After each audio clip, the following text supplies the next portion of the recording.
আসসালামু আলাইকুম রহমতুল্লাহি ওয়া বারাকাতুহু। আলহামদুলিল্লাহি ওয়া কাফা ওয়া সালামুন আলা ইবাদিহিল্লাযীনা ইসতাফা নবিয়্যিনা মুহাম্মাদিন ওয়া আলা আলিহি ওয়া আসহাবিহি আজমাইন ওয়া মান তাবিআহুম বিইহসানিন ইলা ইয়াউমিদ্দিন, আম্মা বাদ। শুরু হচ্ছে শব্দে শব্দে দর্সে কোরআনের। আজ আমরা উপনীত হতে পেরেছি পর্ব নম্বর 82, পার্ট নম্বর 82 এবং 73 নম্বর সূরা, সূরা আল মুজাম্মিল। আমরা 10 নম্বর আয়াত পর্যন্ত পাঠ করেছিলাম সূরা মুজাম্মিলের। এটি দ্বিতীয় পর্ব এবং পার্ট নম্বর 82, সূরা নম্বর 73 এবং পারা 29 নম্বর পারা। ইনশাআল্লাহ বিইذনিল্লাহ, আমা তৌফিকি ইল্লা বিল্লাহ। পূর্বের 10টি আয়াতের মধ্যে একটি বিষয় ছিল যেটি হাদিস থেকে আমরা জেনেছি যে রাসূলুল্লাহ সাল্লাল্লাহু আলাইহি ওয়াসাল্লাম তিনি কোরআনুল কারীম কিভাবে তেলাওয়াত করতেন। যদিও এটি আমাদের, বিশেষ করে আমরা বাংলা ভাষী, রমজান মাসে হাফেজদের মুখের তেলাওয়াত আমরা মসজিদে শ্রবণ করি বা দেখি, তো হাদিসের সাথে সেই তেলাওয়াত গুলো মিলে না। হ্যাঁ, কারণ হযরত আয়েশা সিদ্দিকা রাদিয়াল্লাহু তাআলা আনহা থেকে একাধিক হাদিসের মাধ্যমে আমরা জেনেছি যে রাসূলুল্লাহ সাল্লাল্লাহু আলাইহি ওয়াসাল্লাম কোরআনুল কারীম খুবই ধীরে ধীরে থেমে থেমে পাঠ করতেন। এবং হযরত আয়েশা বলেন যে ছোট্ট একটা সূরাও নবীজি যখন শুরু করতেন, ছোট্ট একটি সূরা পাঠ করলেও সেটা বড় হয়ে যেত। কেন? থেমে থেমে ধীরে ধীরে পাঠ করতেন, মানে ছোট সূরাও যেন বড় হয়ে যেত। আল্লাহু আকবার। এবং সহিহ বুখারীতে হযরত আনাস রাদিয়াল্লাহু তাআলা আনহুকে রাসূলুল্লাহ সাল্লাল্লাহু আলাইহি ওয়াসাল্লাম কিভাবে কোরআন পড়তেন, কিভাবে সালাতে তেলাওয়াত করতেন এ সম্পর্কে যখন জিজ্ঞেস করা হলো, তখন হযরত আনাস রাদিয়াল্লাহু তাআলা আনহু তিনি পাঠ করে শুনিয়ে দিয়েছিলেন যে এইভাবে এইভাবে পাঠ করতেন। তার মানে যেমন আর রহমানির রহিম, মানে রহমান, হ্যাঁ, আর রহিম ইত্যাদি সমস্ত শব্দগুলোকেও টেনে টেনে মাদ করে দীর্ঘ করে করে পড়তেন। এবং ইবনে জুরাইজ তিনি বর্ণনা করেছেন যে হযরতে উম্মে সালামা রাদিয়াল্লাহু তাআলা আনহাকে রাসূলুল্লাহ সাল্লাল্লাহু আলাইহি ওয়াসাল্লামের কেরাত সম্পর্কে, মানে কিভাবে তিনি কোরআনুল কারীম পড়তেন এ বিষয়ে তাকে জিজ্ঞেস করা হলে তিনি বলেন যে নবীজি প্রত্যেকটি আয়াতের উপরে পূর্ণ ওয়াকফ করতেন, মানে থেমে যেতেন, শ্বাস ছেড়ে দিতেন, এরপরে আবার তিনি শুরু করতেন। এ বিষয়ে মুসনাদে আহমদে এবং জামে তিরমিজির মধ্যে হাদিস রয়েছে। এবং মুসনাদে আহমদে হযরত আব্দুল্লাহ ইবনে আমর থেকে বর্ণনা করা হয়েছে যে যেইভাবে করে কোরআনুল কারীম ধীরে ধীরে আস্তে আস্তে করে,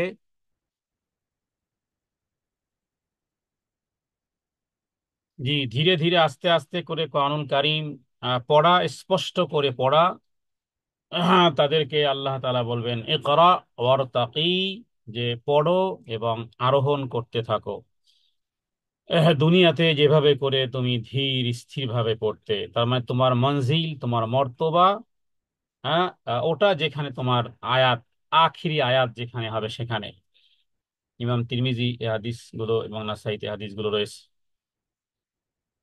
তাহলে আমরা বুঝলাম যে আমাদেরকে কোরআনুল কারীম তেলাওয়াতের ক্ষেত্রে দরদ দিয়ে, ভালোবাসা দিয়ে, মহব্বত দিয়ে, ধীরে ধীরে আস্তে আস্তে করে, আহ, ভালো এবং মিষ্টি সুরে কোরআনুল কারীম পড়ার চেষ্টা করতে হবে।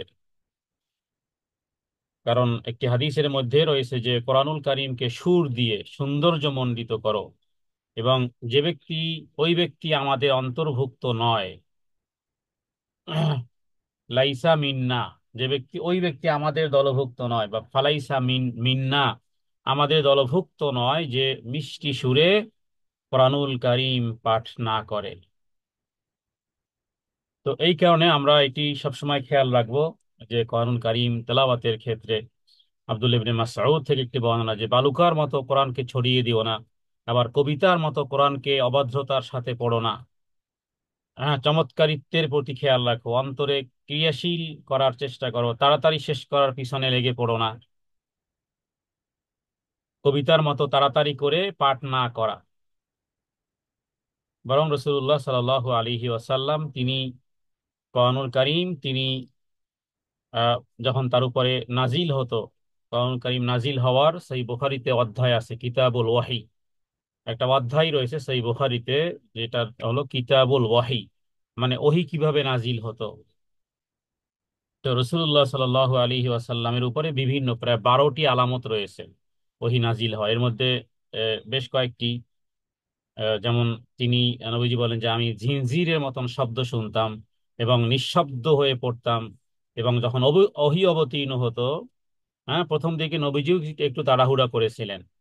সে বিষয়ে নবীকে পরে আল্লাহ তাআলা সূরা কিয়ামার মধ্যে 29 নম্বর পারার সূরা কিয়ামার মধ্যে আয়াত আসবে যে লিতা আজালাবি, হ্যাঁ, আপনি তাড়াহুড়া করবেন না, ইন্না আলাইনা জামআহু ওয়া কুরআনা, ইন্না আলাইনা, এবং যারা তাড়াহুড়া করে এদের ভুল বেশি হয়। তো আমি আপনাকে কোরআন আপনাকে আপনাকে জমা করে দিব।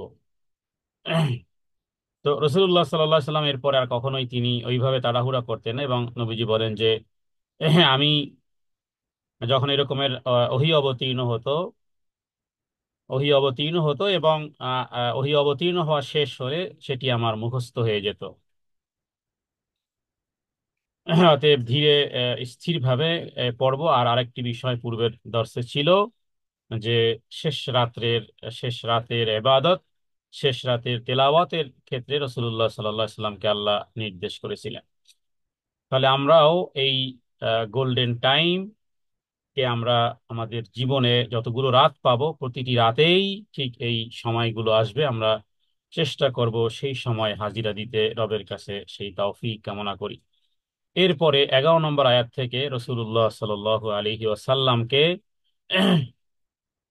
আল্লাহ তাআলা 10 নম্বর আয়াত থেকে আল্লাহ তাআলা রসুল্লাহ সাল্লাল্লাহু আলাইহি সাল্লামকে যে বিষয়গুলো করেছেন বলেছেন, সেই আয়াতগুলো আমরা তেলাওয়াত করবো ইনশাআল্লাহ। أعوذ بالله من الشيطان الرجيم।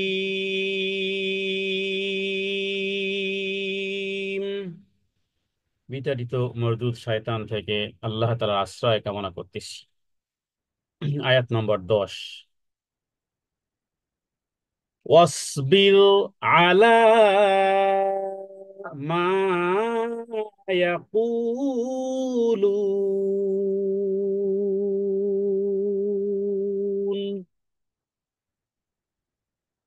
واصبر على ما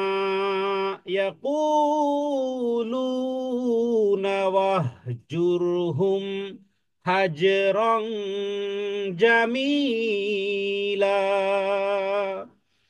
واصبر على ما يقولون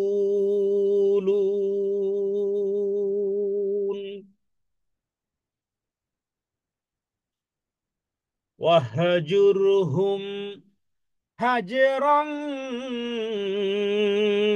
جميلا.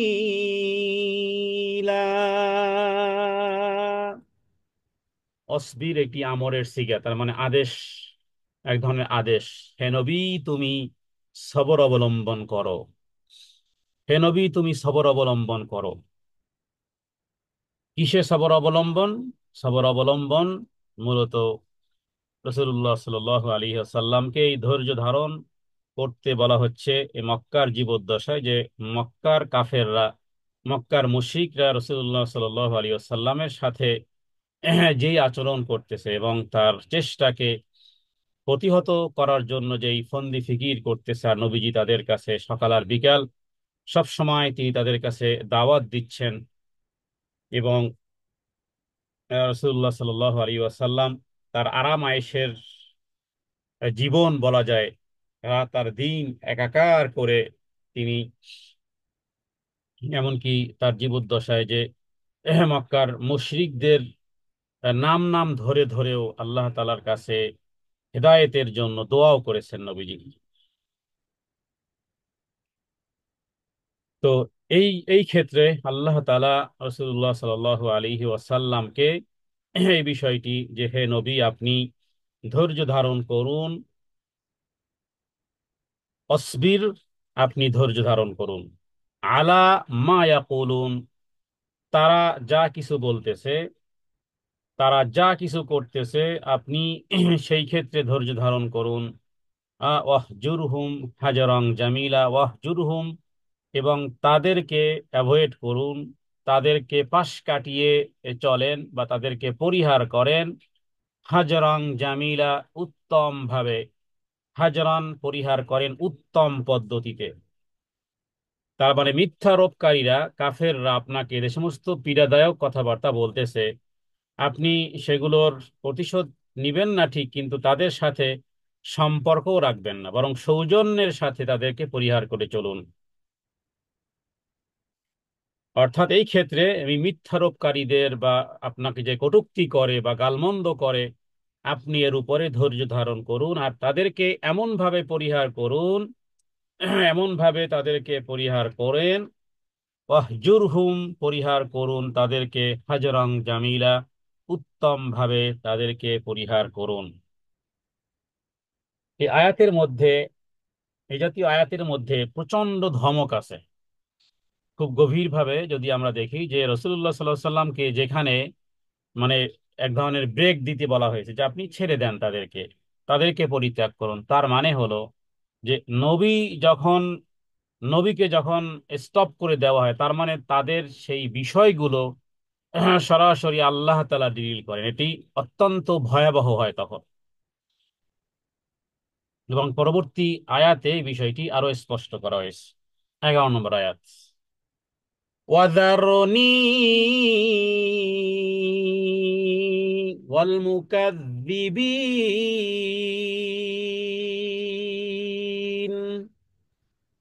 ওয়াযারনি ওয়াল মুকাযযিবিন উলিন নি'মাতি ওয়ামাহহিলহুম কলিলা। ওয়াযারনি, তার মানে ছেড়ে দেন। ওয়াযারনি, হে নবী, হ্যাঁ, মানে আমাকে ছেড়ে দাও, আর ছেড়ে দাও ওয়াল মুকাযযিবিনা, এবং এই মিথ্যারোপকারীদেরকে। উলিন নামাতি ওয়ামাহহিলহুম কলিলা, নামা মানে তাদেরকে দুনিয়ার যে সমস্ত বিলাস সামগ্রী দেওয়া হয়েছে, অমাহিলহুম, তাদেরকে সামান্য কিছু অবকাশ, তার মানে দুনিয়ার বিভিন্ন রকমের যে সমস্ত বিলাস সামগ্রীর মালিক তাদেরকে বানানো হয়েছে, এই মিথ্যারোপকারীদেরকে, তাদেরকে যে সমস্ত দুনিয়ার কিছু বিত্ত বৈভবের বিলাস সামগ্রীর অধিকারী করা হয়েছে, হে নবী, অজারনি মানে আমার উপরই তাদেরকে ছেড়ে দেন। কাদেরকে? এই মিথ্যারোপকারীদেরকে। তার মানে হে নবী, তাদেরকে ছেড়ে দেন। হ্যাঁ, ওই সমস্ত ব্যক্তিদেরকে যারা বিলাস সামগ্রীর অধিকারী হয়েছে দুনিয়ার জীবদ্দশায়, পরন্তু আপনাকে মিথ্যা আরোপকারী, এদের জন্য কলিলান, কিছুকালের জন্য তাদেরকে অবকাশ দেন। এবং উলিন্নামাতি বলতে এখানে ভোগ বিলাস বা ধন সম্পদ, সন্তান সন্ততি, প্রাচুর্যতা, যা কিছু দেওয়া হয়েছে।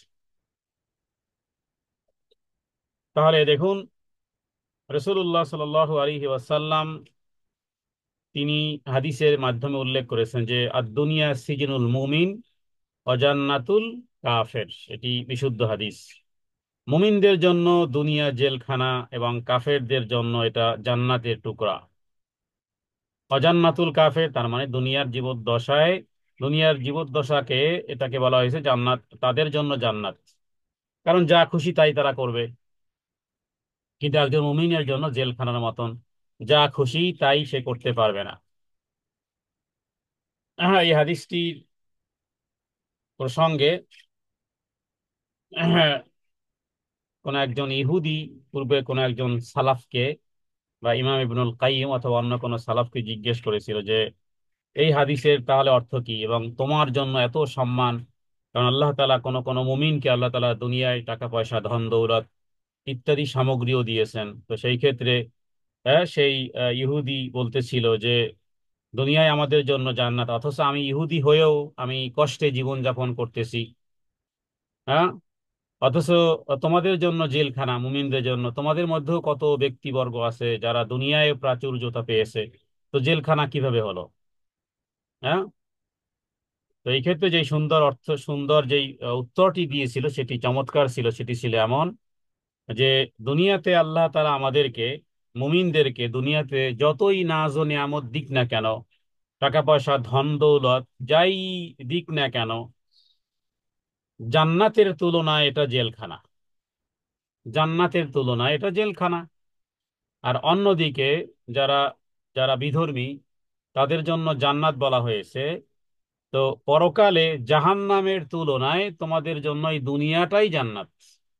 মানে কম্পেয়ারটা যদি পরকালের সাথে হয়, তাহলে একজন বিধর্মী যে এখানে আলো আর বাতাস গ্রহণ করতে পারতেছে, যা খুশি তাই করতে পারতেছে, এটাই তোমার জন্য জান্নাত। কারণ পরকালে মৃত্যুর পরে যেই আগুন, যেই অগ্নিশিখা, যেই জাহান্নামের যেই ভয়াবহ শাস্তি, সেই তুলনায় এটা জান্নাত।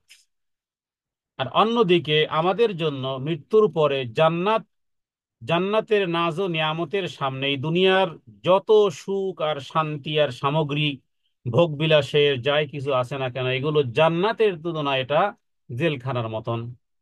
তাহলে আর দুনিয়া সিজনুল মুমিন অজান্নাতুল কাফের। মুমিনদের জন্য দুনিয়াটা জেলখানা, কাফেরদের জন্য জান্নাতের সমতুল্য। তো এখানে আল্লাহ তাআলা 11 নম্বর আয়াতে আল্লাহ তাআলা ওই বিষয়টি বলেছেন যে হে নবী, তাদেরকে ছেড়ে দেন। وذرني والمكذبين أولي النعمة ومهلهم قليلا।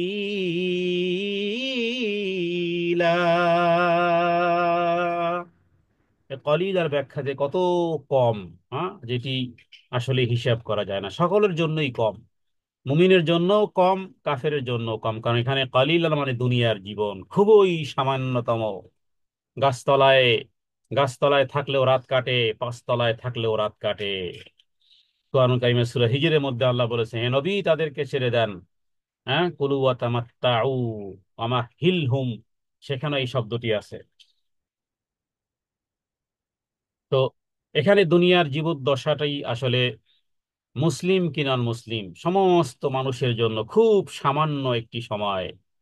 তাহলে দুনিয়ার সামান্য একটু সময় ভোগ বিলাস আর ধন সম্পদ আর সন্তান সন্ততি আর চাকরি আর বাকরি, হ্যাঁ, ইত্যাদি করতে গিয়ে যদি আমি আল্লাহর বিধানকে লঙ্ঘন করি, আল্লাহর বিধানকে লঙ্ঘন করি, তাহলে সত্যিকার অর্থে আল্লাহ তাআলা কোরআন কারীমে, হ্যাঁ, কিছু শব্দ বলেছেন মানুষের ক্ষেত্রে।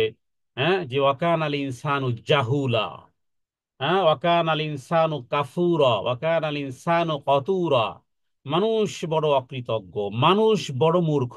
সত্যিকার অর্থেই আমরা বড় মূর্খ, যেটাকে আরবিতে বলা হয় জাহেলে মোরাক্কাব। হ্যাঁ, জাহেলে মোরাক্কাব মানে হলো ডবল মূর্খ। এটা আরবিতে এক ধরনের গালিও বলা যেতে পারে, মানে শুদ্ধ ভাষার গালি, জাহেলে মোরাক্কাব। তার মানে জাহেল মানে, জাহেল মানে মূর্খ। আবার মোরাক্কাব শব্দ যখন বলা হবে তখন অর্থ হয় যে ডবলের উপরে ডবল জাহেল। জাহেলে মোরাক্কাব, আসলেই আমরা জাহেলে মোরাক্কাব। এই কারণে যে দুনিয়ার ভোগ বিলাস বা দুনিয়ার ধন সম্পদ, দুনিয়ার সন্তান সন্ততির মুখের দিকে তাকিয়ে, হ্যাঁ, অন্য মানুষের সম্পদের সাথে তুলনা করে বিলাস সামগ্রীর বিভিন্ন বিষয় আমরা যখন কম্পিটিশনে গিয়ে, হ্যাঁ, কি করা হয়, নীতি নৈতিকতার বিরুদ্ধে কাজ করা হয়। চাকরি বাঁচাতে, চাকরির প্রমোশন করতে গিয়ে, হ্যাঁ, মানুষের বুকে গুলি ছোড়ার মতন কর্মকাণ্ড যারা করতেছে, এরাও মানুষের বাচ্চা। এরাও জানে যে একটা মানুষকে গুলি করে হত্যা করার মাধ্যমে, হ্যাঁ, সেই মায়ের বুক খালি হবে। তো আল্লাহ তাআলা যেন এই আয়াতের মধ্যে পৃথিবী এই শেষ পর্যন্ত প্রতিটি ব্যক্তির জন্য কোরআন কারীম থেকে, যেহেতু এটা সবক, যে হে নবী, তাদেরকে আমার কাছে ছেড়ে দেন। অতএব এখানে বিচার হলো কি হলো না, কোনো অসুবিধা নেই। আল্লাহ তাআলা অপরাধীদেরকে, মিথ্যারোপকারীদের জন্য দুনিয়ার সুখ সামগ্রীর কিছু অবকাশ, ভোগ বিলাসের জন্য কিছু অবকাশ আল্লাহ তাআলা দেন। অমাহিলহুম কলিলা।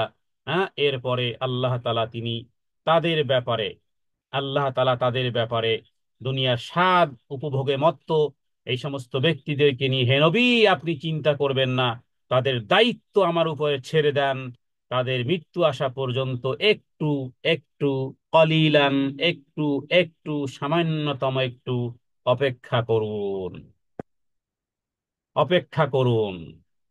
وذرني والمكذبين أولي النعمة ومهلهم قليلا إن لدينا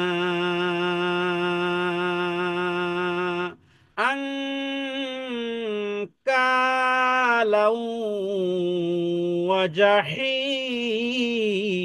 وجحيما إن لدينا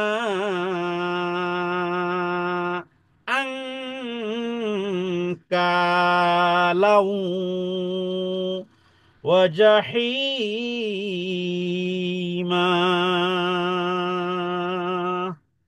ইন্না লাদাইনা, নিশ্চয়ই আমার কাছে আছে, আনকালান, আংকালান, শিকল, শৃঙ্খল, আমার কাছে আছে শিকল, অজাহিমান, হ্যাঁ, প্রজ্বলিত আগুন। ইতিপূর্বে আমরা জেনেছি যে জাহান্নামের এক একটা শিকলের যে একটা আংটা আছে, পৃথিবীর সমস্ত যেই পরিমাণ লোহা আছে তার চেয়েও বেশি, এ হলো একটি আংটার লোহার ওজন।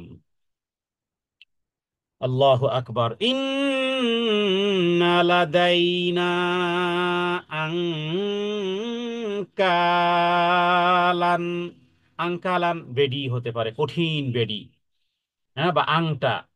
অজাহিমান, প্রজ্বলিত আগুনের, দাউ দাউ করে জ্বলা আগুনের, আগুনের প্রজ্বলিত আগুনের শিকল সমূহ আছে আমার কাছে। অগ্নিকুণ্ডের, অগ্নিকুণ্ডে এর শিকল আমার কাছে আছে, কঠিন বেডি। হ্যাঁ, এবং কঠিন বেডির ক্ষেত্রে যখন বলা হয় যে, ইতিপূর্বে আমরা জেনেছি যে কঠিন বেডি পরাবে ফেরেশতারা, 70,000 ফেরেশতা দৌড়ে ধাবিত হবে তাকে শৃঙ্খলে আবদ্ধ করার জন্য, অথচ একজন ফেরেশতাই যথেষ্ট। কিন্তু 70,000 ফেরেশতা, হ্যাঁ, তার তার গলায়, হ্যাঁ, এবং তাকে এই শৃঙ্খলে আবদ্ধ করার জন্য জাহান্নামের এই কঠিন বেডি, জাহান্নামের এই কঠিন এই শৃঙ্খল প্রজ্বলিত আগুনে তাকে গ্রেফতার করার জন্য 70,000 ফেরেশতা তার দিকে ধাবিত হবে। কে কার আগে তাকে এই আগুনের শিকল পড়াতে পারে? রব্বে কারিমের কাছে প্রার্থনা করি, হে রব্বে কারিম, হ্যাঁ, দুনিয়ার জীবনের ছোট্ট ছোট্ট ছোট্ট ছোট্ট বিপদ আপদ, দুঃখ দুর্দশা, জীবনের ছোট্ট ছোট্ট চিন্তা পেরেশানিকেও আল্লাহ তাআলা আপনি আমাদের জন্য গুনাহ মাফের কারণ বানিয়ে পারলৌকিক জীবনে যেদিন বিচারের ময়দান কায়েম হবে, সেদিন সমস্ত ধরনের আপনার রোষানল থেকে, সমস্ত ধরনের আযাব এবং গজবের রোষানল থেকে, হে আল্লাহ, আমরা আপনার কাছে প্রার্থনা করি এবং ওই জাহান্নাম থেকে পরিত্রাণ চাই, যে এই জাহান্নামকে আসলেই ভয় করা উচিত, জাহান্নামকে আসলেই ভয় করা উচিত। জাহান্নাম আসলেই এমন এক জিনিস যেই জাহান্নামকে ভয় করা উচিত। বিদা রসুল্লাহ সাল্লাল্লাহু আলাইহি ওয়াসাল্লাম জাহান্নাম থেকে দৈনিক তিনি পরিত্রাণ চাইতেন। আমরাও যেন রবের কাছে ওই জাহান্নাম থেকে পরিত্রাণ চাইতে পারি, আর পরিত্রাণ চাওয়ার মাধ্যমে আল্লাহ তাআলা, এমনকি হাদিসে বলা হয়েছে, যে ব্যক্তি রবের কাছে জাহান্নাম থেকে পরিত্রাণ চাইবে, ওই জাহান্নামও আল্লাহ তাআলার কাছে বলে যে, হে আল্লাহ, আপনি তাকে আমার কাছ থেকে দূরে রাখেন। إن لدينا أنكالا وجحيما,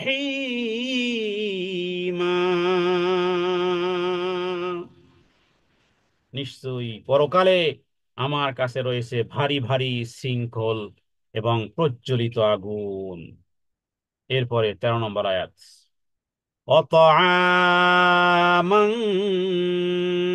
ذا غصة وعذابا أليما.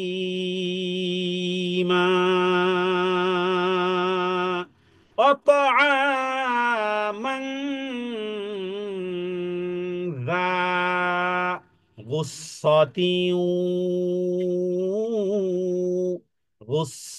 غصة وعذابا أليما.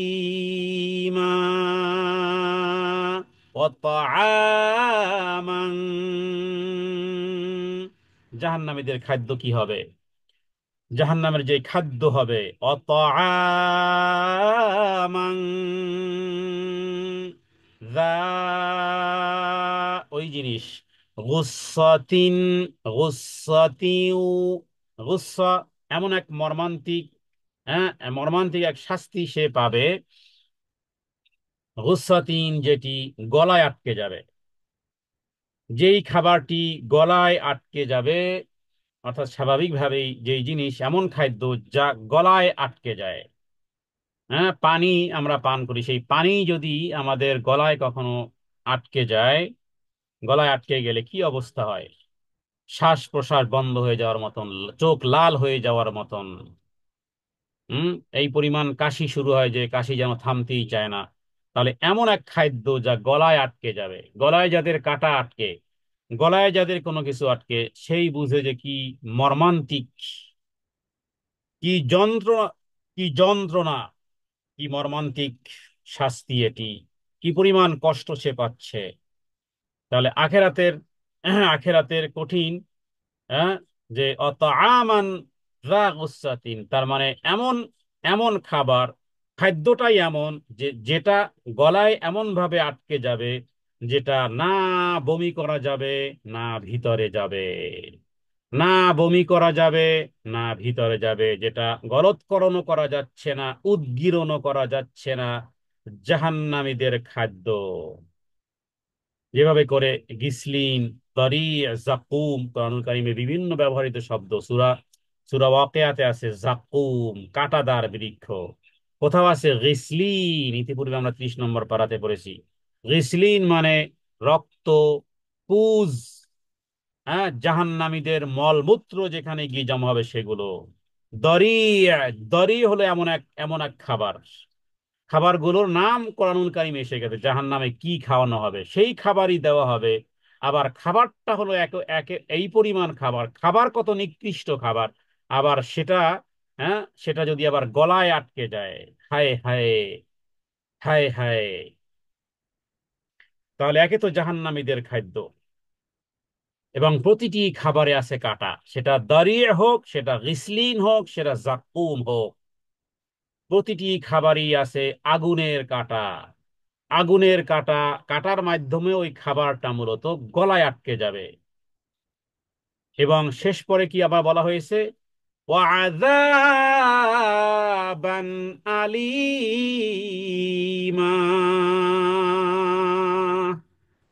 যদি গলায় আটকে আছে, এরপরে ওয়াযাবান আলীমা বলে এটাও বোঝানো হয়েছে যে নির্দিষ্ট আযাব, হ্যাঁ, যে শাস্তির দিকে ইঙ্গিত করা হয়েছে, মানে খাবার দিয়েও শাস্তি, খাবার দিয়েও শাস্তি। দেখুন আল্লাহর কালাম, আল্লাহ তাআলা এই কালামকে অপরিবর্তনীয় রেখেছেন, নিজেই বলেছেন লা তাবদীলা লিকালিমাতিল্লাহ, লা তাবদীলা, পরিবর্তন, পরিবর্ধন, এডিটিং, রি এডিটিং, পুনরায় সংশোধন না, কালামুল্লাহ কোনো সংশোধন হবে না, যা লেখা আছে তাই হবে। তার মানে খাবার এটা সুনির্দিষ্ট হয়ে আছে আল্লাহর কালামের মাধ্যমে। আমরা জেনেছি যে এই খাবারগুলো রেডি করা আছে, এর মধ্যে কোনো রকমের পরিবর্তন হবে না, কোনো সহনীয় সহজীয় কোনো কিছুই হবে না। তাহলে এই খাবার রবের কাছে, রবের কাছে, হ্যাঁ, মানুষ, রাসূলুল্লাহ সাল্লাল্লাহু আলাইহি ওয়াসাল্লাম একবার সাহাবীদেরকে কিছু অট্টহাসি দেখতে দেখলেন, হাসি।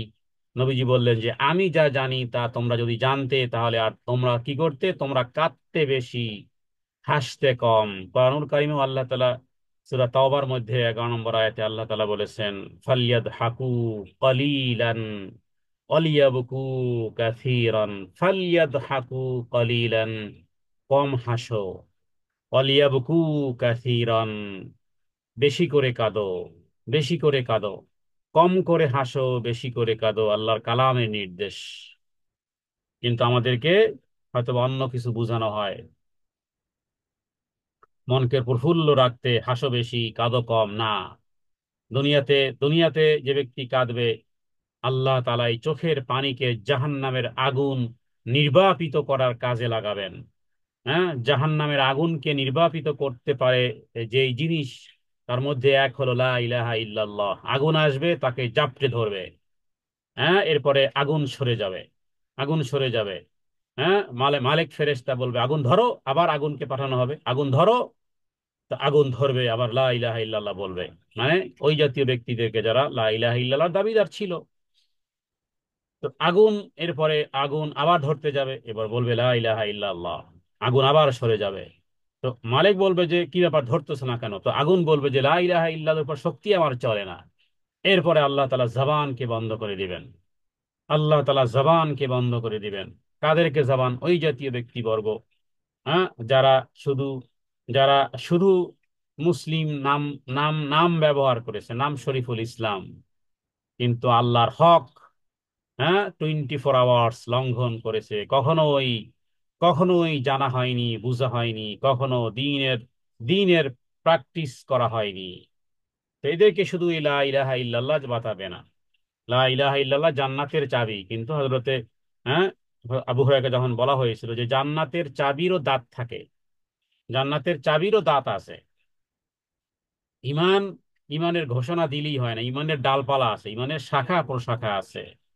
রব্বে কারিমের কাছে প্রার্থনা করি ইমানের যে শাখা সমূহ আছে, আল্লাহ তাআলা যেন সেই শাখা সমূহ যেন আমরা পালন করতে পারি এবং জাহান্নাম থেকে পরিত্রাণ চাইতে পারি। সারা জীবনের, প্রতিদিনের, এভরিডে, ডে আর নাইটের যেন, হ্যাঁ, সমস্ত দোয়া সময়ের মধ্যে ওই দোয়া হয় যেই দোয়ার মধ্যে আছে ওয়াকিনা আযাবান নার, ওয়াকিনা আযাবান নার। প্রতিটি প্রতিটি মানে গুরুত্বপূর্ণ দোয়ার মধ্যে এই জাহান্নামের শাস্তি থেকে পানাহ চাওয়ার বিষয়টি আল্লাহ তাআলা একটা ম্যান্ডেটরি, একটা চির নির্ধারিত করে দিয়েছেন, যে অত্যাবশ্যক করে দিয়েছেন, আবশ্যক করে দিয়েছেন। কারণ এটা আসলেই এক কঠিন এক বিষয়। এখানে এখানে হ্যাঁ, এখানে কোনো কারণে যদি যাওয়া হয় তাহলে সেটার আপ্যায়ন হবে ওখানে, কারণ ওখানের আপ্যায়ন এরকমের। وطعاما ذا غصة وعذابا أليما। কাঁটাযুক্ত খাদ্য এবং যন্ত্রণাদায়ক শাস্তি। এরপরের আয়াত,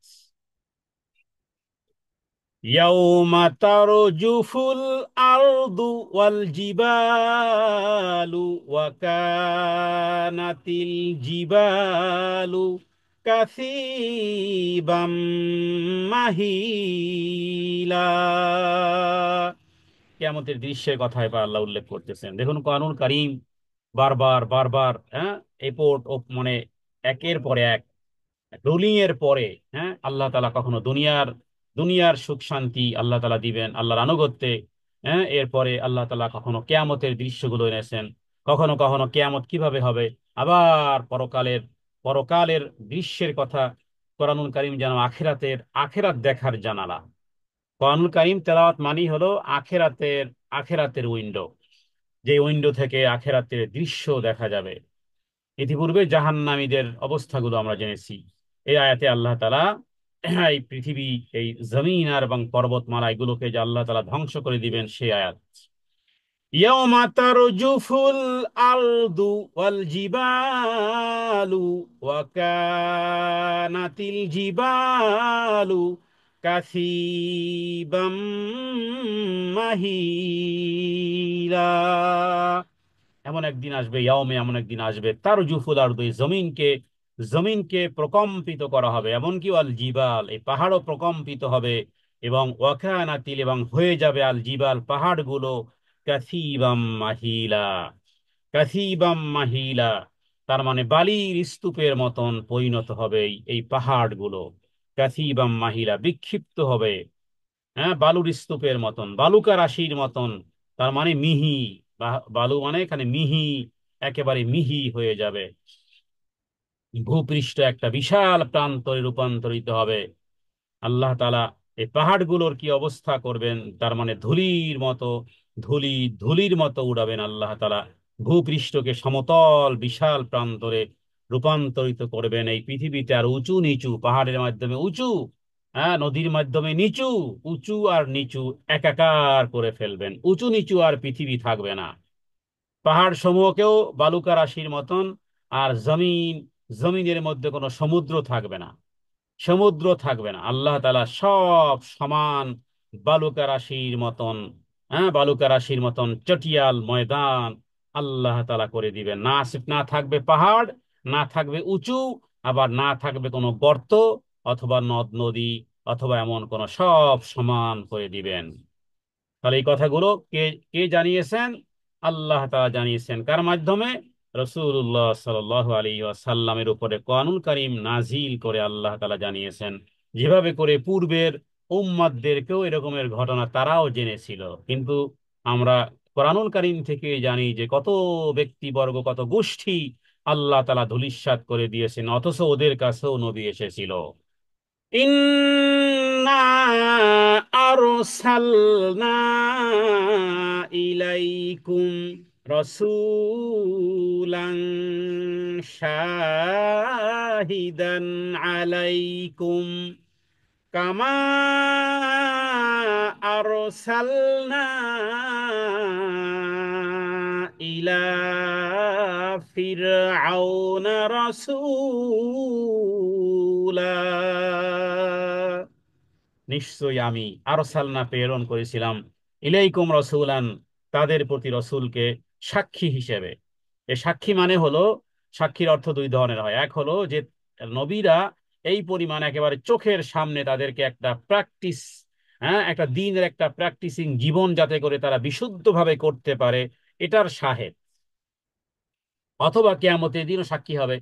তাহলে আলাইকুম, তাদের উপরে, যেভাবে করে, মানে এখানে এর দ্বারা রাসূলুল্লাহ সাল্লাল্লাহু আলাইহি ওয়াসাল্লামকে বোঝানো হয়েছে, নবীকে এই দুনিয়াতে পাঠানো হয়েছে একটা রোল মডেল হিসেবে, একটা মডেল হিসেবে, আইকন হিসেবে, হ্যাঁ, এবং তাকে অনুসরণ অনুকরণ করার জন্যই আল্লাহ তাআলা নবীকে পাঠিয়েছেন। এবং কোরআন কারীমে দুই জায়গাতে আল্লাহ তাআলা বলেছেন যে যে লাকাদ কানা লাকুম ফি রাসূলিল্লাহ উসওয়াতুন হাসানা, তোমাদের জন্য উত্তম আদর্শ রয়েছে রাসূলুল্লাহ সাল্লাল্লাহু আলাইহি সাল্লামের জীবনীতে। তার মানে হলো আমাদেরকে ফলো করতে হবে রাসূলুল্লাহ সাল্লাল্লাহু আলাইহি সাল্লাম কিভাবে জীবন যাপন করেছেন, কিভাবে বিবাহ শাদী করেছেন, কিভাবে রাস্তায় চলতেন, কিভাবে খাবার খেতেন, কিভাবে দৈনন্দিন জীবনের 24 আওয়ার্স এভরি মিনিট রাসূলুল্লাহ সাল্লাল্লাহু আলাইহি সাল্লাম কিভাবে তিনি করতেন সে বিষয়টি।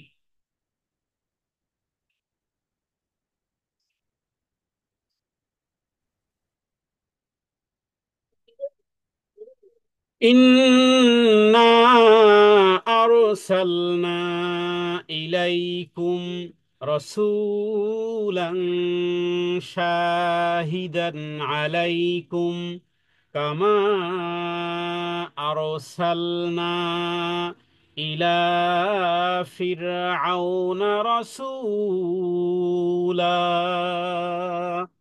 এই আয়াতের মধ্যে দুটি পার্ট। প্রথম পার্টটি রাসূলুল্লাহ সাল্লাল্লাহু আলাইহি ওয়াসাল্লামের সাথে সম্পৃক্ত, আর এই সংবাদ দেওয়া হয়েছে যে কামা আরসালনা, অনুরূপভাবে পাঠানো হয়েছিল ইলা ফিরআউন রাসূলা, এমনকি ফেরাউনের প্রতিও রাসূল পাঠানো হয়েছিল। তার মানে যেমনি ভাবে একজন রাসূলকে তোমাদের জন্য সাক্ষ্যদাতা হিসেবে পাঠানো হয়েছিল, এবং তিনি কিয়ামতের দিনও সাক্ষী দিবেন, হ্যাঁ, তিনি যে দিনের দাওয়াত তোমাদের কাছে পৌঁছে দিয়েছিলেন, আর এই রকমের পৌঁছানোর কাজটি প্রত্যেক যুগে যুগে নবী এবং রাসূলরাও করেছিল। যেভাবে করে ফেরাউনের কাছেও পাঠানো হয়েছিল একজন রাসূলকে। এরপরের আয়াত, কিন্তু কি হলো? فعصى فرعون الرسول فأخذناه أخذا وبيلا।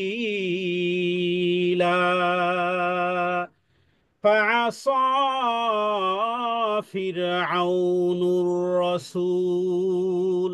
ফাআসা কিন্তু যুগে যুগে ঠিক এভাবে করে অমান্য করা হয়েছে, যেভাবে করে ফেরাউনও অমান্য করেছিল মুসা আলাইহিস সালাতু ওয়াস সালামকে। এরপরে ফাআখাযনাহু, এরপরে আমি পাকড়াও করি আখযাও ওয়াবিলা, অত্যন্ত শক্তভাবে, কঠিন ভাবে।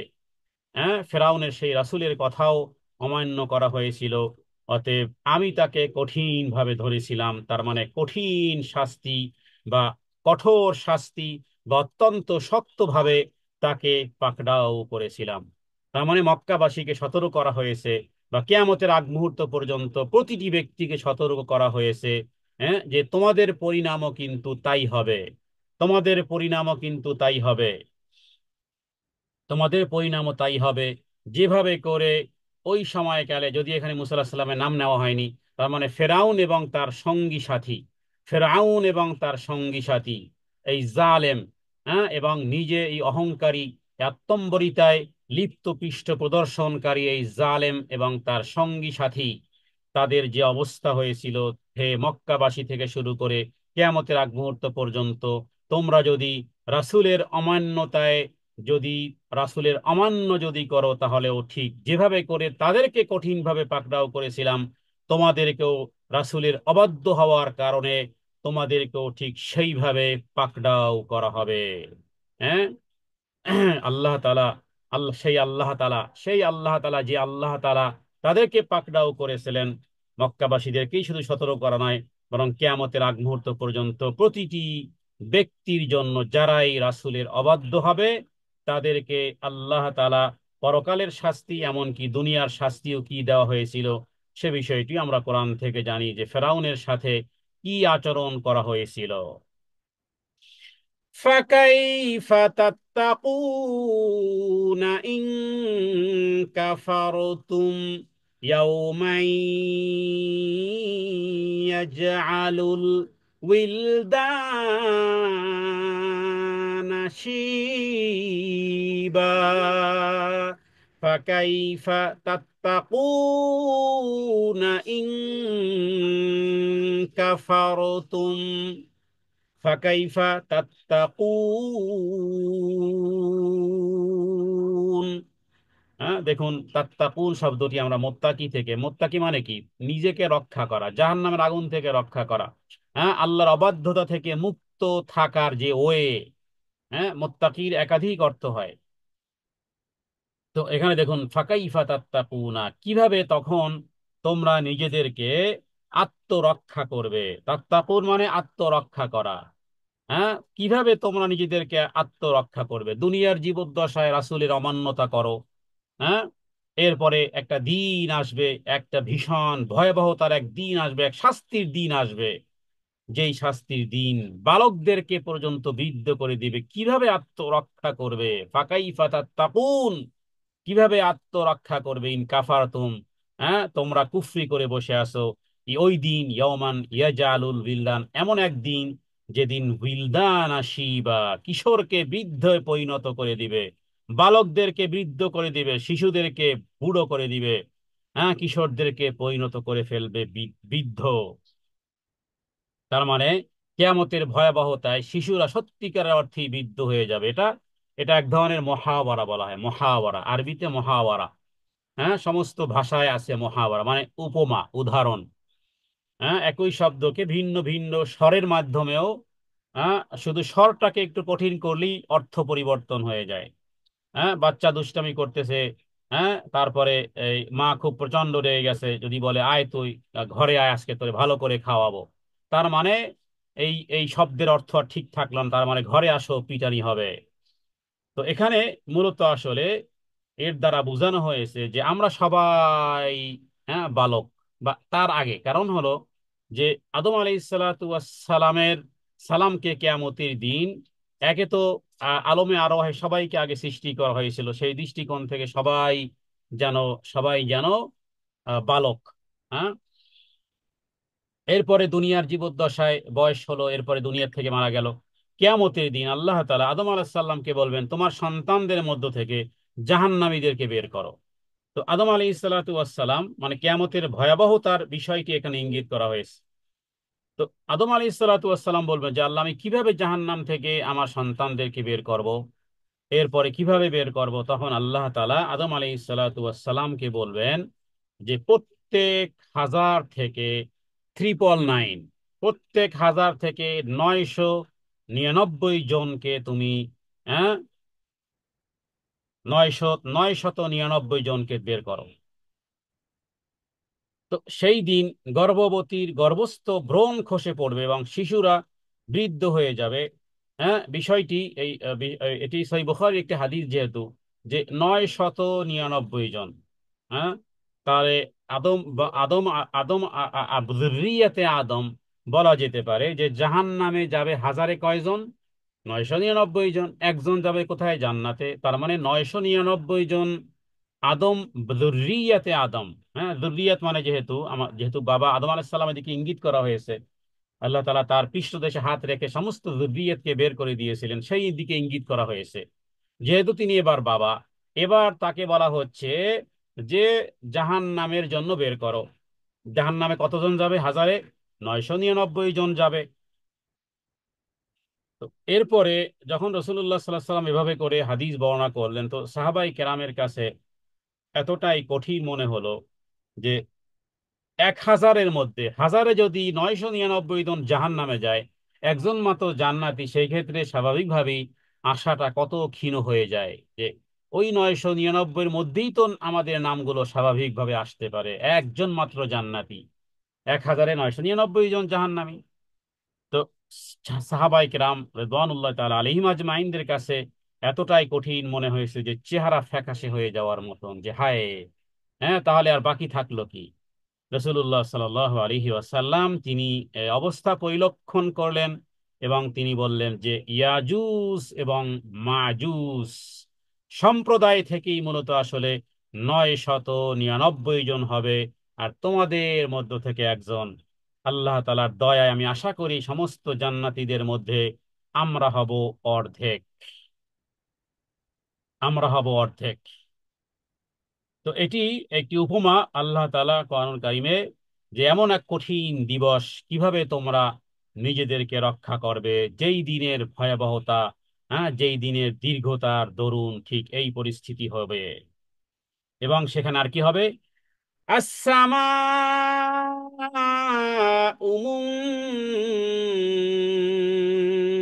ফাতিরুম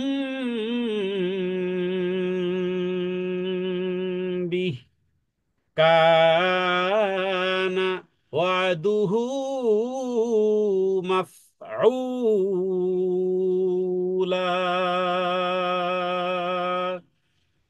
আসসামা ফাতিরুম বিহি, আসমান ফাতিরুম বিদীর্ণ করা হবে। হ্যাঁ, সেদিন ফেটে যাবে। ফাতারা ইয়াফতুরু মানে এই বোম্বিং হওয়া বা ফেটে যাওয়া। এরপরে কি হবে? এবং সেই দিন কানা ওয়াদুহু, এবং সেদিন সত্য প্রমাণিত হবে, ওয়াদুহু আল্লাহ তাআলার ওয়াদা, মাফউলা অবশ্যই সেদিন ঘটবে। তার মানে সেদিন আকাশ ফেটে যাবে এবং আল্লাহ তাআলার প্রতিশ্রুতি অবশ্যই সেদিন বাস্তবায়িত হবে।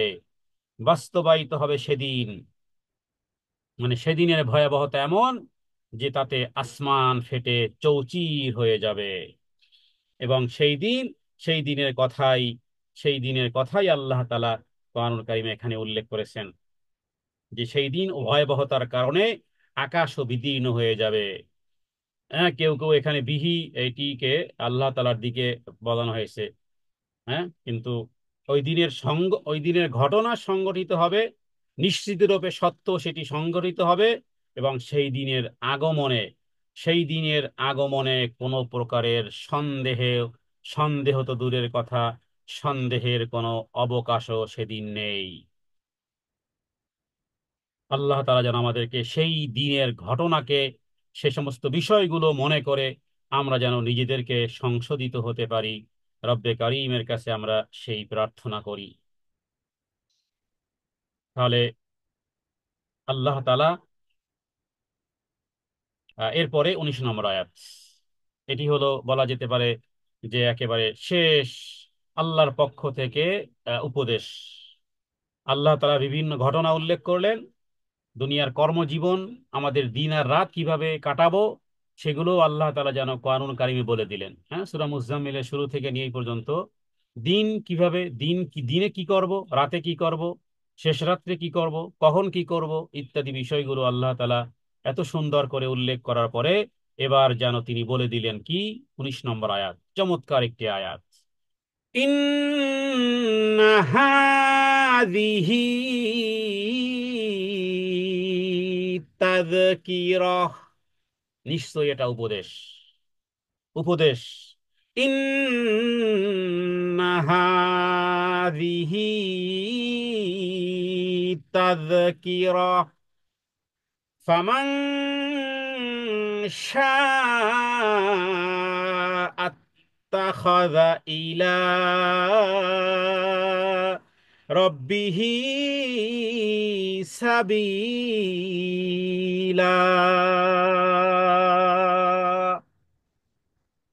নিশ্চয় এটা উপদেশ। কাদের জন্য উপদেশ? হ্যাঁ, হাদিস থেকে জানা যায়, যার দিন উন্নাসিহা, ধর্ম উপদেশ। ধর্মের উপদেশ কে মানে? কয়, চোর যদি যায় শ্বশুর বাড়ি, চোরের মনে বড় আড়ি, হ্যাঁ, ফাঁক পাইলে করে চুরি, আপন পর আপন পর মানে না। জি দুঃখিত আমি।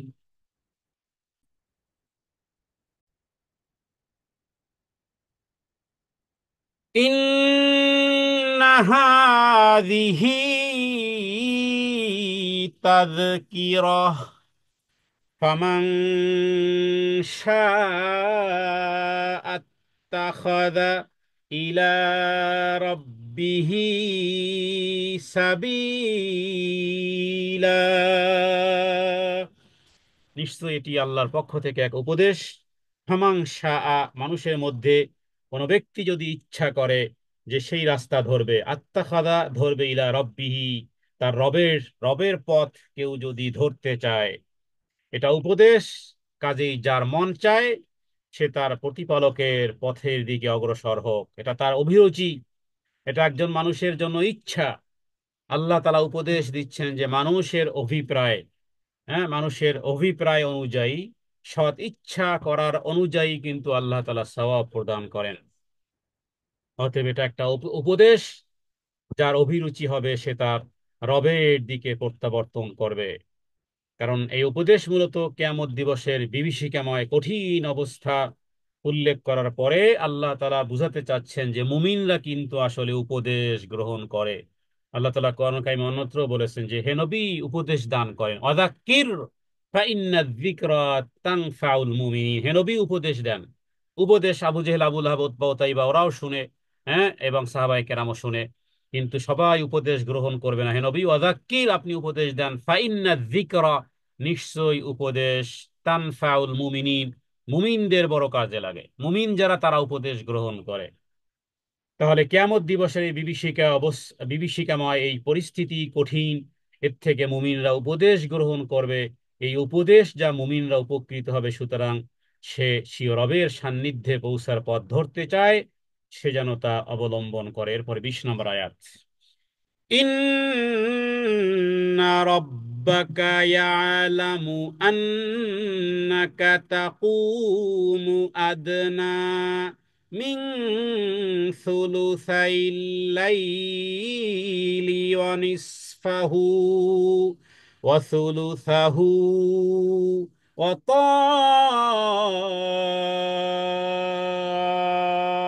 তাইফাতুম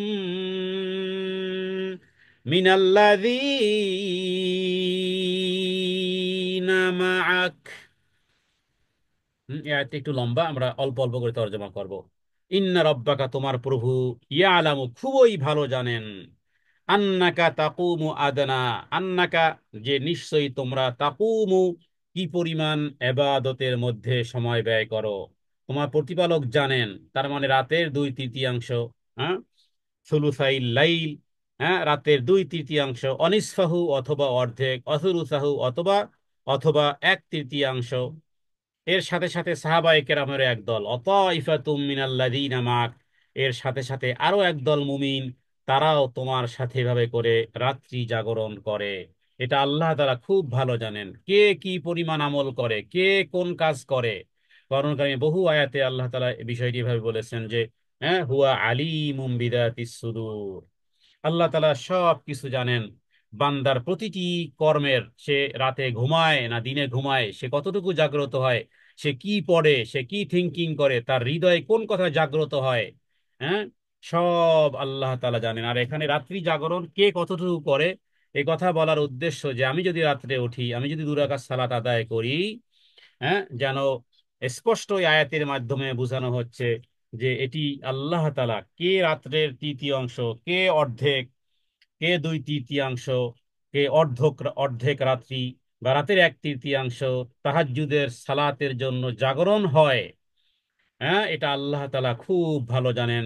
এবং নবীর সাথে নবীর সাহাবায়ে কেরাম বা তার সঙ্গীদের একটি দল যে এই রকমের কাজ করে, সেটি আল্লাহ তাআলা খুব ভালো করে জানেন। অতাইফাতুম মিনাল্লাযীনা মাআক, এরপরে ওয়াল্লাহু ইউকাদ্দিরুল লাইলা ওয়ান নাহার। মূলত রাত এবং দিনের পরিমাণ আল্লাহ তাআলাই নির্ধারণ করেন। আল্লাহু ইউকাদ্দি, নির্ধারণ করেন রাত এবং দিনের। আলিমা আল্লাং তুহসুহু ফাতাবা আলাইকুম, এবং তিনি জানেন, হ্যাঁ, তিনি জানেন যে কি পরিমাণ রাত্রের রাত্রের এবং দিনের কি পরিমাণ, সেটা আল্লাহ তাআলা জানেন। এবং আলিমা আল্লান তুহসুহু ফাতাবা আলাইকুম, যেই জিনিসের হিসাব আল্লান তুহসুহু, এটাও আল্লাহ জানেন যে তোমরা সেটার হিসেব রাখতে পারবে না। আল্লান তুহসু, যথাযথ হিসাব তোমরাও রাখতে পারবে না। হ্যাঁ, ফাতাবা আলাইকুম, কিন্তু আল্লাহ তাআলা তোমাদেরকে ক্ষমা করেন। তার মানে রাত এবং দিনের পরিমাণ আল্লাহ নির্ধারণ করেন, তিনিই জানেন, তোমরা এই হিসেব জানবে না। সুতরাং আল্লাহ তাআলা তোমাদের প্রতি অনুগ্রহ করেন, ক্ষমা করেন। অতএব কি করো, ফাকরাউ মা তায়াসসারা মিনাল কোরআন। এটি এই আয়াতের এক চুম্বক অংশ, যেটি অনেক মাসআলাকে সমাধান করে দিয়েছে। এমনকি এই ছোট্ট এই আয়াতটুকুই রাসূলুল্লাহ সাল্লাল্লাহু আলাইহি ওয়াসাল্লাম এবং সাহাবায়ে কেরাম যে 12 মাস যাবত, কেউ কেউ রাতে যাতে করে না ঘুম আসে, এই কারণে নিজেকে খুঁটির সাথে বেঁধে রাখতেন, হ্যাঁ, যাতে করে এই রাত্রের ইবাদত যেন মিস না হয়, যেন ঘুম না আসে। হ্যাঁ, ঘুম এসেছে তো তারা এইভাবে করে নিজেদেরকে এইভাবে করে রাত্রি জাগরণ করতেন। কিন্তু এই আয়াতটুকু যখন নাজিল হয়, ফাকরাউ মা তায়াসসারা মিনাল কোরআন, তার মানে এবার যেন সালাত পড়তে যতটুকু সম্ভবপর হয় ততটুকুই পড়ো, যতটুকু সহজ হয়, যতটুকু পড়তে মন চায়। হ্যাঁ, এটি রাসূলুল্লাহ সাল্লাল্লাহু আলাইহি ওয়াসাল্লাম উপর থেকেও যেন বোঝা সরানো হয়েছে, এবং সাহাবায়ে কেরাম এবং মুমিনদেরকেও যেন এভাবে করে যে যতটুকু কোরআনুল কারীম সালাতে পড়া মানে তোমার জন্য সহজ হয়। হ্যাঁ, যত রাকাত, যদি 2 রাকাত হয় 2 রাকাতই, যতটুকু সহজ হয় ততটুকুই পড়ো। ফাকরাউ, পড়ো, মা তায়াসসারা মিনাল কোরআন। এখানে কোরআন পড়া মানে সালাতের মধ্যে কথা এখানে বলা হচ্ছে, যেহেতু এই সূরাটি শুরু হয়েছে সালাতে তাহাজ্জুদের বিষয়ে। তাহলে ফাকরাউ মা তায়াসসারা মিনাল কোরআন, অথবা এটার অর্থ এমনও যে যতটুকু সহজ হয় ততটুকুই সালাতের মধ্যে তেলাওয়াত করো। আলিমা আন সায়াকুনু মিনকুম মারদা, আল্লাহ তাআলা জানেন যে তোমাদের মধ্যে কেউ কেউ অসুস্থ হয়। ওয়া আখারুনা ইয়াদরিবুনা ফিল আরদি, আর তোমাদের মধ্যে কেউ কেউ সফররত অবস্থাতেও থাকে, কেউ কেউ ট্রাভেলিং করে, কেউ কেউ ভ্রমণের মধ্যেও থাকে। হ্যাঁ, স্বাভাবিকভাবে যখন ভ্রমণকারী হবে তখন টায়ার্ড থাকবে, ক্লান্ত পরিশ্রান্ত থাকবে। আল্লাহ তাআলা একেবারে সহজ করে দিয়েছেন। হ্যাঁ, ওয়া আখারুনা ইয়াদরিবুনা ফিল আরদি, অথচ তাদের চরিত্রের কথা আল্লাহ উল্লেখ করতেছেন এভাবে, ইয়াবতাগুনা মিন ফাদলিল্লাহ, অথচ তারা অনুসরণ করে আল্লাহ তাআলার অনুগ্রহ। তার মানে সে যে অবস্থাতেই থাকুক না কেন, সে আল্লাহ তাআলার অনুগ্রহ সন্ধানের জন্য পৃথিবীতে, হ্যাঁ, পৃথিবীতে চলে। আল্লাহ জানেন তোমাদের মধ্যে কিছু লোক অসুস্থ হয়ে পড়বে, হ্যাঁ, কিছু লোক এমন থাকবে যারা আল্লাহর অনুগ্রহ সন্ধানের জন্য পৃথিবীতে ভ্রমণ করবে। আবার এমন কিছু লোক থাকবে, হ্যাঁ, ওয়া আখারুনা ইউকাতিলুনা ফি সাবিলিল্লাহ, যারা আল্লাহর রাস্তায় যুদ্ধ করবে, আল্লাহর রাস্তায় যুদ্ধ করবে, আল্লাহর পথে সংগ্রামে লিপ্ত হবে। সুতরাং হে নবী,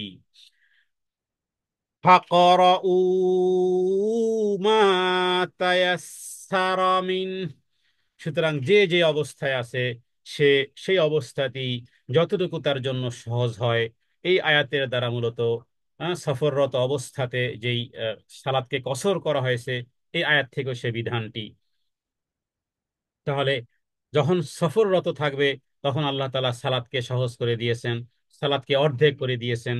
এবং কেউ কেউ এটার অর্থ থেকে এভাবেও বের করেছেন যে যদি কেউ সফররত অবস্থায়, যখন মুসাফির, তখন মুসাফির থেকে কেউ যদি নফল সালাত আদায় করে, এটি তার পক্ষ থেকে সাদাকা হবে। হ্যাঁ, তাই আচ্ছা, হতে পারে কেউ সফর করতেছে, পরিবেশ ভালো আছে, পড়ার সুযোগ আছে ইত্যাদি, আগের মতো ওইভাবে সফর নেই, হ্যাঁ, এখন আরামদায়ক সফর, শীতাতপ নিয়ন্ত্রিত সফর ইত্যাদির ক্ষেত্রে কেউ যদি ফরজ সালাতকে সে অর্ধেক পড়বে, কিন্তু যদি সে নফল সালাত পড়তে চায় তাহলে এটি তার পক্ষ থেকে এক ধরনের সাদাকা হবে, উত্তম ঋণ। হ্যাঁ, উত্তম ঋণ, যেটাকে কোরআনুল কারীমের অন্য ভাষায় বলা হয়েছে। ফাকরাউ মা তায়াসসারা মিন, যেটি তোমার জন্য সহজ হয় সেটুকুই পড়ো। ওয়া আকিমুস সালাতা ওয়া আতুজ যাকাতা ওয়া আকরিদুল্লাহা করদান হাসানা, এবং তোমরা কি করো, কোরআন যতটুকু সহজ হয় সেটুকু আবৃত্তি করো, আর সালাত কায়েম করো, জাকাত প্রদান করো, এবং আল্লাহ তাআলাকে উত্তম ঋণ প্রদান করো। এটি কি হবে? এটি তোমার জন্যই হবে, লিয়ান ফুসিকুম, এটা তোমার জন্যই। আমরা ভালো কাজ করি আমাদের জন্য, এতে আল্লাহর কোনো রাজত্ব কমেও না বাড়েও না। আল্লাহ তাআলা তিনি মাবুদ, তিনি মসজুদ, তিনি যথাযথই আছেন। তাহলে সালাত আদায় করা, দান সৎকা করা, জাকাত কায়েম করা ইত্যাদি ইত্যাদি গুলো যত মঙ্গলের কাজ, সেটি আমাদের জন্যই। আর এটাকে আল্লাহ তাআলা প্রেরণ করতে বলেছেন, যে পূর্বে থেকে প্রেরণ করো। হ্যাঁ, পরবর্তী আয়াতে মিন খাইরিন তাজিদুহু ইনদাল্লাহ, তোমার আত্মার মঙ্গলের জন্য অগ্রিম তুমি তুমি যা প্রেরণ করবে, হ্যাঁ, অগ্রিম তুমি মিন খাইরিন, যা তুমি অগ্রিম প্রেরণ করবে, তাজিদুহু ইনদাল্লাহ, আল্লাহ তাআলার কাছে পাবে। এই জন্য রসুল্লাহ সাল্লাম হযরতে আয়েশা সিদ্দিকা রাদিয়াল্লাহু তাআলা আনহার এক প্রশ্নের উত্তরে, অথবা একটি ছাগল জবাই করা হয়েছিল, সব দান করা হয়েছিল, শুধু একটা পায়া বাকি রেখেছিলেন। এরপরে যখন বলা হলো যে সব শেষ হয়ে গেছে, শুধু পায়ায় বাকি আছে, আর তো নবীজি এই কথাটাকে উল্টো করে বললেন যে পায়া ব্যতীত সবই বাকি আছে। হ্যাঁ, ছোট্ট কথার মধ্যে কত গভীর অর্থ। হযরত আয়েশা বুঝাতে চাইলেন যে সব তো দেওয়া হয়ে গেছে, বাকি আর কিছু নেই, মানে আমাদের ঘরে আর কিছু নেই, শুধু এই পায়াটা আছে, ছাগলের পায়া আছে। আর নবীজি কি বললেন যে আয়েশা, সব বাকি আছে পায়া ব্যতীত, তার মানে যেটা তুমি প্রদান করেছো ওটা পুরোটাই বাকি আছে। মিন খাইরিন তাজিদুহু ইনদাল্লাহ, আমাদের নেকামল গুলো উপরে ওঠে, আল্লাহ তাআলা এগুলোকে সংরক্ষণ করেন। হাদিস থেকে জানা যায় যে আল্লাহ তাআলা নিজ হাতে, ডান হাতে গ্রহণ করেন। আমাদের নেকামল গুলো যদি সঠিক মাপ কাঠিতে আমরা করতে পারি, আল্লাহ তাআলা নিজ হাতে সেটি গ্রহণ করেন। আবার কোথাও বলা হয়েছে ডান হাতে গ্রহণ করেন, এবং সেটাকে আবার বৃদ্ধি করতে থাকেন, এবং সেগুলো পাওয়া যাবে তাজিদুহু ইনদাল্লাহ। ওয়ামা তুকাদ্দিমু লিআনফুসিকুম, অগ্রিম পাঠাও তোমার নিজের জন্য, অগ্রিম তোমার নিজের জন্য কিছু পাঠাও। মিন খাইরিন, উত্তম কিছু, ভালো কিছু, তাজিদুহু, তাহলে তুমি পাবে। কোথায় পাবে? ইনদাল্লাহ,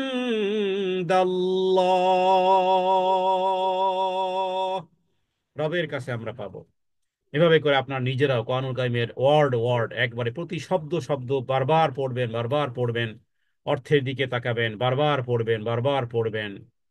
এটাকে বলা হয়, এটাই হলো আসল জিকির। হ্যাঁ, এই বিভিন্ন রকমের জিকিরের মধ্যে, কারণ কোরআনুল কারীম তেলাওয়াতের মধ্যে সব কিছু ইনক্লুডিং আছে। সালাতের মধ্যে যেভাবে করে কোরআন আছে, হাদিস আছে, জিকির আছে, তাসবিহ আছে, তাহলিল আছে, ঠিক কোরআনুল কারীমের মধ্যেও আল্লাহ তাআলা সমস্ত আজকারের সমন্বয় করেছেন। তাজিদুহু ইনদাল্লাহ, এরপরে হুয়া খায়রান ওয়া আযমা আজরা, হুয়া খায়রান, এটা তোমার জন্য উত্তম, ওয়া আযমা আজরা, ওয়া আযমা, হ্যাঁ, ওয়া আযমা, এবং খুবই অতি উত্তম হবে বা মহত্তর উৎকৃষ্টতর হবে, আজরান, আজরান তার মানে পুরস্কার হিসেবে, পুরস্কার হিসেবে, পুরস্কার হিসেবে, উপহার উপটৌকন হিসেবে এটি অনেক বড় উচ্চ পর্যায়ের উপহার উপটৌকন তোমার জন্যই। হুয়া খায়রান ওয়া আযমা আজরা, হ্যাঁ, উত্তম প্রতিদান। বিষয়টা এমন, দেখুন, আধা খেজুর জাহান্নামের আগুনকে নির্বাপিত করে দিল। আরে এত পাওয়ারফুল আধা খেজুর! নবীজি বলেছেন যে, হ্যাঁ, যে কি বলে, এই জাহান্নামের আগুনকে নির্বাপিত করো প্রয়োজনে আধা খেজুর দিয়েও। তাহলে বোঝা যায় যে আধা খেজুরের পাওয়ার কত। আধা খেজুর দিয়ে তো পেটও ভরে না, একটা বাচ্চার পেটও ভরে না, কিন্তু রবের জন্য যখনই দিয়ে ফেলেছেন, এটার আধা খেজুর, আধা খেজুর নাই, জাহান্নামের আগুনকে নির্বাপিত করে দিতে পারে, এত পাওয়ার রাখে। তো এটাকে বুঝার জন্যই ও আযমা আজরাকে মাথায় রাখুন। হ্যাঁ, সামান্য একটা বিষয়, কিন্তু হুয়া খায়রান ওয়া আযমা আজরা, আল্লাহ তাআলা বৃদ্ধি করতে চান, আল্লাহ তাআলা বৃদ্ধি করতে চান, বাড়াতে চান। তাহলে শুরু করতে হবে আমাদেরকে, হ্যাঁ, এক গুনতে হবে আমাদেরকে, বাকিটা 100 পর্যন্ত আল্লাহ পৌঁছিয়ে দিবেন। তো আল্লাহ তাআলা কি পরিমাণ অনুগ্রহ দেখুন, আল্লাহ নিজেই ও আযমা, আযম শব্দ ব্যবহার করেছেন, আজরান, তার মানে দিব এক, পাবো কত, পাবো তার কোনো ক্যালকুলেট বলা সম্ভবপর নয়। যে এক দিলাম 100 পেলাম না, এই 100তেও 100কেও বলা যাবে না, কারণ ও আযমা আজরা, দিব এক, কত যে দিবেন আল্লাহ তাআলা সেটা আল্লাহই ভালো জানেন। এই আল্লাহ তাআলা এভাবেই বলেছেন যে হুয়া খায়রান ওয়া আযমা আজরা, অতীব উত্তম প্রতিফল, উৎকৃষ্টতর, উৎকৃষ্টতর পুরস্কার হিসেবে এক মহত্তর এক প্রতিদান আল্লাহ তাআলা, তোমাদের জন্য দিবেন, যেটাকে তিনি নিজের কাছে সঞ্চিত, সঞ্চিত, এই যে তাজিদুহু মানে সঞ্চিত, মানে পাওয়া মানে কি, সঞ্চিত, সেখান থেকে হারাবার কোনো ভয় নেই, সঞ্চিত থাকবে। আবার কার কাছে? ইনদাল্লাহ, তাজিদুহু ইনদাল্লাহ, আমার রবের কাছে সঞ্চিত আছে। এবার কি করো? ওয়াস্তাগফিরুল্লাহ, আল্লাহ তাআলার কাছে ক্ষমা চাও, আল্লাহ তাআলার কাছে ক্ষমা চাও, আল্লাহ তাআলার কাছে ক্ষমা চাও। আমরা রবের কাছে বারংবার, একাধিকবার আল্লাহ তাআলার কাছে ক্ষমা চাই, বলি আস্তাগফিরুল্লাহ, আস্তাগফিরুল্লাহ, আস্তাগফিরুল্লাহ, যেন আমাদের সারা দিনের যত কথা বলবো ক্যালকুলেট করলে যেন আস্তাগফিরুল্লাহ সংখ্যাটা বেশি হয়। আল্লাহ তাআলা কিয়ামতের দিন, কেউ যদি হ্যাপি হতে চায় কিয়ামতের মাঠে, তার আমল নামার মধ্যে যেন ইস্তেগফার বেশি থাকে। আল্লাহ তাআলা এখানে এক ধরনের আদেশ করেছে যে আস্তাগফিরুল্লাহ, কাজও করব, আস্তাগফিরুল্লাহ বলবো। এই যে উপরে কাজ করলাম আমরা, এই যে আমা তুকাদ্দিমু ওয়া আকরিদুল্লাহ কারদান হাসানা, হ্যাঁ, তায়াসসারা মিনাল কোরআন, এটি আমার কাজ। আকিমুস সালাত কাজ, ওয়া আতুজ যাকাত এটি কাজ, ওয়া আকরিদুল্লাহ কারদান, হ্যাঁ, আল্লাহ তাআলাকে উত্তম কর্জা মানে, হ্যাঁ, অসহায়ের সহায় দিব। এরপরে এগুলো কাজ, এগুলো কাজের পরে যেগুলো আল্লাহ বললো যে কাজ করবা, এবার তোমার কাছে থাকবার, সেই সাথে সাথে এটাও করো, ভুল ভ্রান্তির জন্য, হ্যাঁ, ভুল ভ্রান্তির জন্য ক্ষমা প্রার্থনা করো। সালাত আসসালামু আলাইকুম ওয়া রাহমাতুল্লাহ বলার পরপরই আমরা 3 বার বলি আস্তাগফিরুল্লাহ, আস্তাগফিরুল্লাহ। কেন বলি? এই কারণে যে হে রব, রব্বে কারীম, তোমার আদেশ পালন করেছি, কিন্তু আদেশ পালন করতে গিয়ে যেই ভুল হয়ে গেছে, তুমি ক্ষমা করো। আল্লাহ তাআলা এটা চান, মুমিনের জীবনের সমস্ত কাজের ক্ষেত্রে এটা চান। যতই ভালো থেকে এক্সেলেন্ট যতই কাজ করি না কেন, নিজের অপারগতা রবের কাছে প্রার্থনা করা, ইস্তেগফার পাঠ করা। ওয়াস্তাগফিরুল্লাহ ইন্নাল্লাহা গফুরুর রহিম। তাহলে দেখুন এখানে এক ধরনের টার্ম অ্যান্ড কন্ডিশন যে গফুরুর রহিম হিসেবে যদি রবকে পেতে চাও তাহলে আগে আসো এই কোটেশনে, আস্তাগফিরুল্লাহ, রবের কাছে প্রার্থনা করো, তাহলেই তুমি পাবে গফুর। আল্লাহ তাআলার কাছে ক্ষমা চাও, দেন আল্লাহ তাআলা তোমার জন্য গফুর হবেন। এটা আল্লাহ তাআলা তলব করেন, আল্লাহ তাআলা তলব করেন, বিধায় দোয়াকে ইবাদত বলা হয়েছে। তাহলে রসুল্লাহ সাল্লাহ সাল্লাম তিনি যদি করতে পারেন শত সহস্রবার, আমরা কেন পারবো না? যিনি নিষ্পাপ তিনি যদি আল্লাহ তাআলার কাছে ক্ষমা প্রার্থনা করতে পারেন শত সহস্রবার, আমরা কেন করব না? ওয়াস্তাগফিরুল্লাহ ইন্নাল্লাহ, তাহলে এটা একটা শর্ত বলা যেতে পারে, বান্দার পক্ষ থেকে আসবে আস্তাগফিরুল্লাহ, তার মানে রবের দিকে আমরা প্রত্যাবর্তন করলাম। এবার রব তোমার সামনে উপস্থাপন হবে এভাবে, ইন্নাল্লাহা গফুরুর রহিম। যেন এরকমের যে তোমরা যদি ক্ষমা প্রার্থনা করো তাহলেই তুমি রবকে পাবে অতি ক্ষমাশীল, বড়ই দয়ালু। নিশ্চয় আল্লাহ তাআলা ক্ষমাশীল এবং পরম দয়ালু, অতি ক্ষমাশীল পরম দয়ালু। সুতরাং রবের কাছে ক্ষমা প্রার্থনা করো।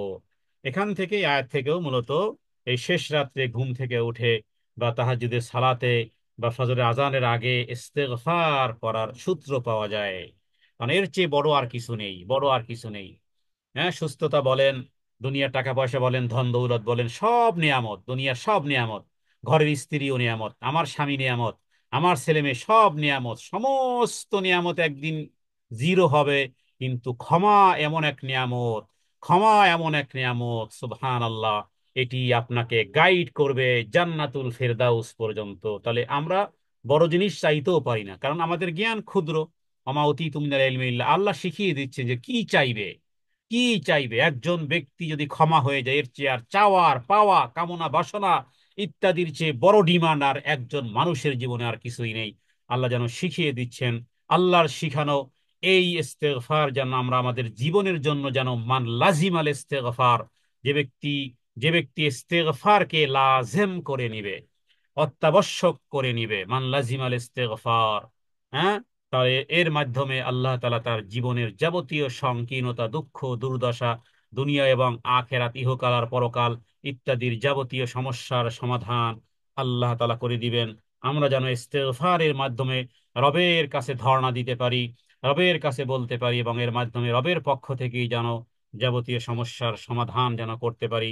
আল্লাহ তাআলা আমাদের সবাইকে বেশি বেশি ইস্তেগফার পাঠ করার মাধ্যমে যেন পবিত্র হতে পারি, এবং রবের অনুগ্রহ এবং ক্ষমাশীল, পরম করুণাময় এবং পরম ক্ষমাশীল হিসেবে রবকে পাওয়ার জন্য ইস্তেগফারের এই আমল যেন একেবারে মাথার কাছে, শিয়রের কাছে, মালাকুল মউত আসার আগ মুহূর্ত পর্যন্ত যেন আমরা এই ইস্তেগফারের মধ্যে দায়েম থাকতে পারি, কায়েম থাকতে পারি।